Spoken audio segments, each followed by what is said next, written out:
Yo, you guys, this is Blacklist of the Abyss, and you're watching my review for World Trigger chapters 170 and 171. Okay, it was two chapters in one here, which it was monthly. It's monthly now, right? It's in Jump Square. So my assumption was that we were going to have chapter 170 and have it be the same length as this. But we ended up getting two chapters and two weekly chapters squished together as a monthly chapter. So I don't know if that's we got a Naruto style kind of double chapter like Naruto had in its final two chapters, which came out on the same week. So I don't know if that's gonna be what happens going forward, which it doesn't really matter because it's the same number of pages either way, right? So it doesn't really matter to me. So I guess we're technically going to get, there's a greater chance of getting 40 pages as opposed to 30 pages if he's doing two weekly chapters per month as opposed to per month as opposed to the one monthly chapter, even though they're actually the same thing. But whatever, it doesn't really matter in the end. I'm guessing maybe it has to do with the volumes. Maybe they just don't want to have a manga that has like 20 some volumes all of a sudden that it had 10 chapters per volume, now all of a sudden has 5. Like, I guess they just didn't want to make that change, and that's why they're doing it this way. But again, I don't know if this is like something that they're going to keep doing or if it's just a one-time thing. I'm not really sure. But in the end, it doesn't really matter. Like I said, it's the same number of pages either way. Usually, it would be. So, anyway, this chapter starts off with Taichi getting off-screen. Taichi is so minor, we couldn't even bother to see how he was taken out. Like, we saw him squished between the Scudo, right? And we knew he was a goner. There was no way for him to escape. But like, we don't even know if it was Hughes or Yuma who took him out. And it doesn't really matter in the grand scheme of things, but I just thought it was funny that Taichi got off screen because it just shows you how important he is, or how unimportant he is, I guess. So, yeah, that was a funny start to the chapter, kind of. Then next we had Hughes and Yuma just using the scooter to catapult to a higher floor. The 6th floor, I believe it was, the one that Kage, Zoe, Kurama, and Murakami were on. And then Osamu was on the 5th floor at the time, but he was going up to meet them. Chika, she's just hanging outside still, all on her own. At some point, she's going to figure into things, I'm sure. I find it hard to believe that she isn't going to have any impact at all in this match. She's probably going to get at least a couple shots off. Like, for example, let's say somehow, someway, Yuma, Hughes, and Osamu all get taken out, okay? Which isn't going to happen, but let's say all three of them do. Chika could essentially just blow the building up, and she'd get all the points, right? So, and she'd be shooting the building, not the people, so it wouldn't be, that's something she might be able to pull off, and she did try that once before, the last time they faced Azuma, actually. Azuma, Kageura, and Ninomiya. I think it was that match when she shot at them, and she tried to hit them without, like, actually seeing them. She just blindly aimed at a building and hoped that she got them, and she ended up missing, but that seems like that's something that she can actually do. So if she just shoots up the building enough times, she'll eventually get some people, and she'll get points, right? So I think she'll factor in some way. That's an exaggerated way of her factoring. I don't think we'll get to that extreme where Yuma, Hughes, and Osamu are all taken out. I don't know why I'm saying Osamu last. Like, he's the least likely to be taken out. I don't know why. He's probably the next one to go. But which Azuma might take him out, because Azuma, he's just around. He's like, I don't know which floor he's on. Maybe like the 2nd or 3rd. I'm not really sure. But he's just around. At some point, he's going to factor in too, right? Like, we know Okudera and Korai. We know that they're targeting Yuzuru. Okay, we know that. All right, but Azuma's just a mystery right now. We know he's inside, but he hasn't actually factored in yet. So I'm really interested to see who he ends up targeting. My guess is Osamu, because Osamu ends up on the same floor as Kage and Zoe and Murakami and Kurama. And the plan is essentially for Osamu to take out Kurama from behind. But it's very possible that he could just get sniped, right? Maybe by Azuma, or maybe by Yuzuru himself, because Yuzuru's trying to, like, snipe people through the ceiling, right? So, and Okudera and Korai are targeting him, so we don't know if they'll get to him before he gets a shot off and actually snipe somebody. And we don't know who it is he'll actually hit. Okay, so Yuzuru, Azuma, Korai, and Okudera are actually, there's kind of like this standoff right now where Azuma could take someone out, Yuzuru could take someone out, Korai and Okudera could take Yuzuru out, but we don't know if it'll be before or after Yuzuru takes someone out. And Azuma, we don't know who he's going to target. He could target Osamu, he could target Kurama. Osamu might get Kurama before Azuma gets there, right? So we don't really, like, I find this standoff to be really interesting because there's so many, like, it's impossible to predict who's going to win or who has the advantage right now. It's impossible. We know that Kageyo's squad is just done, like they're pretty much just done, right? Yuzuru's the only one left. Kage is the ace of that team. His side effect is incredibly helpful, and it saved them multiple times in this match alone. But Yuzuru being the one person left on the team against seven other, not even seven, nine other people, like how, like, the chances are Yuzuru isn't going to get enough points to help Kageyo's squad all that much. Though I do think he'll get a couple points, just not as many as everybody else because he's severely just outnumbered. It's just, I just can't see him. Like, I feel like the second he gets a single shot off, that's when Okudera and Korai are going to go like, okay, yeah, we need to keep him from getting more points. We need to move now, right? So I think the number of points he gets are going to be limited. Okay. Anyway, I'm getting off into just prediction mode, like fantasy booking, but I haven't even talked about the main meat of the chapter, which is Kageura and Kitazoe. They end up coming out of that room that they were in. Kurama and Murakami come out as well. Okay.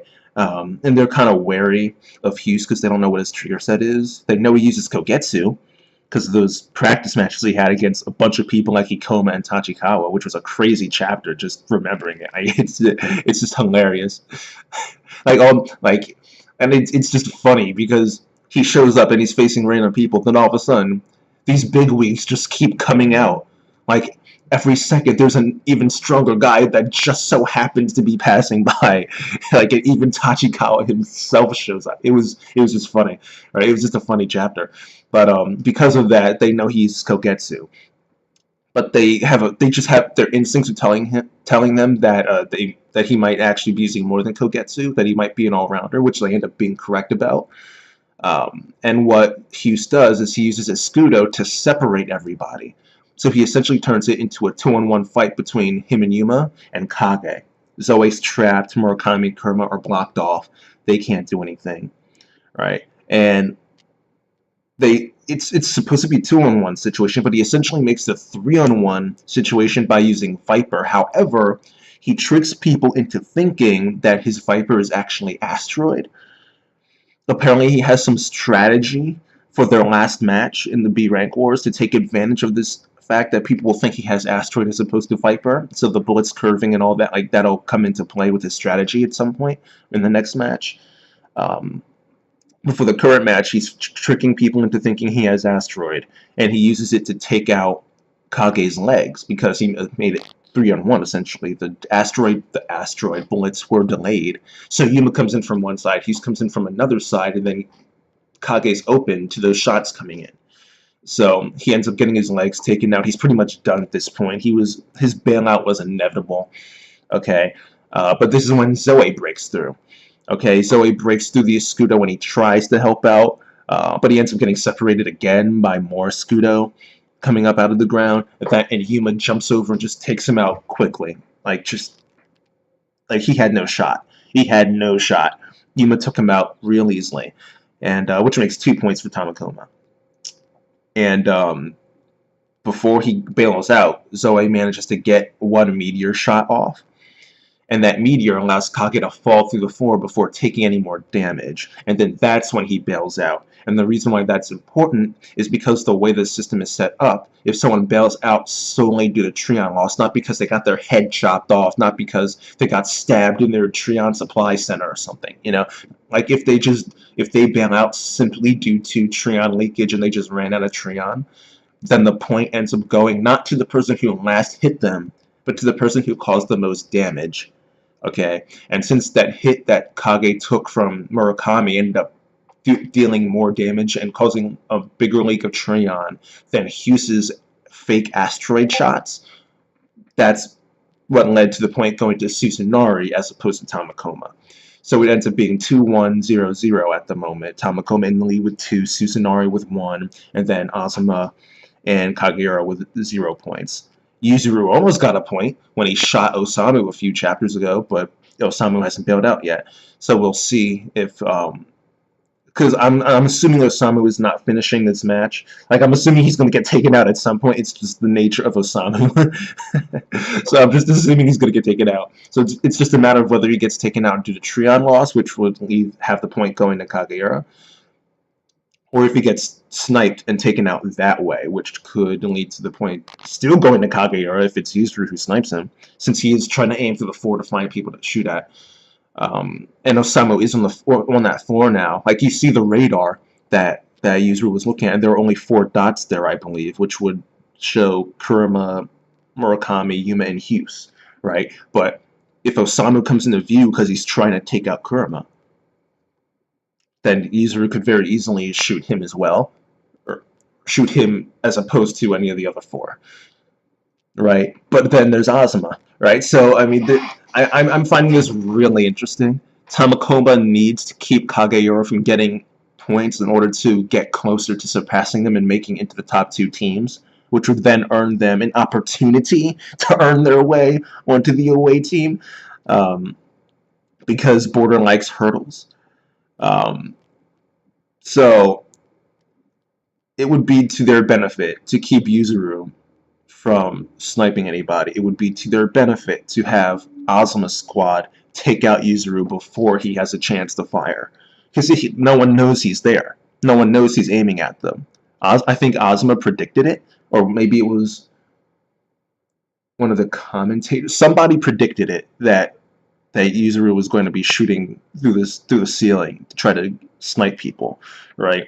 So, but the 4 guys that are there right now, they're focused on one another. They don't know that Yuzuru's there. They don't know that Yuzuru's aiming at them. So they all have no defense for this. None. They'll get taken out worse than Osamu did when he got sniped by Azuma. Like that, which was embarrassing, by the way. That was that was, oh man, that was rough to watch. Osama's there, he's confident, he's thinking he's going to take out Okudera or Korai or somebody from Nina. Like, he's thinking he actually has a chance, and all of a sudden, boom! Like, he just gets taken out by Azuma. It was, oh my gosh, that was savage. And Yuzuru is essentially, he has the opportunity to do that right now because they have 0 defense against him right now. So they need to be, right now, Tamakoma needs to be cheering for Azuma's squad to do something to Yuzuru to prevent Kageura's squad from getting any points and just totally shut them out.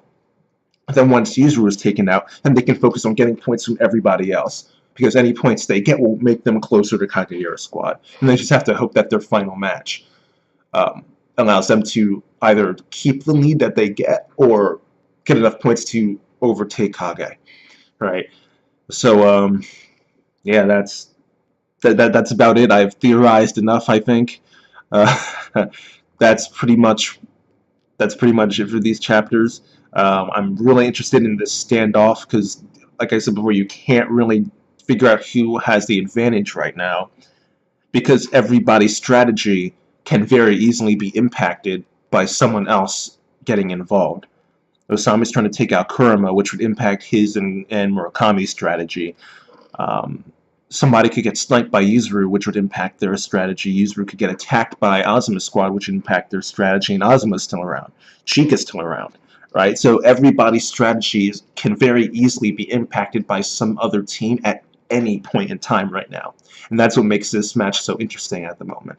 And I'm really looking forward to the next chapter or chapters. But for now, that's that, you guys.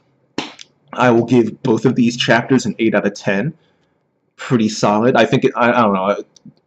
I mean, they're both 8 out of 10 chapters anyway. But like, if one was a 7 and one was a 9 or something, like I still might just give it an 8 overall anyway, because it's really just one. It's 2 chapters, but it's really one. I'll cross that bridge when I get there, because right now it doesn't matter, because both chapters are a solid 8 out of 10, really good, right? But if they are actually different, I'll cross that bridge when I get there. But for now, you guys, that's that.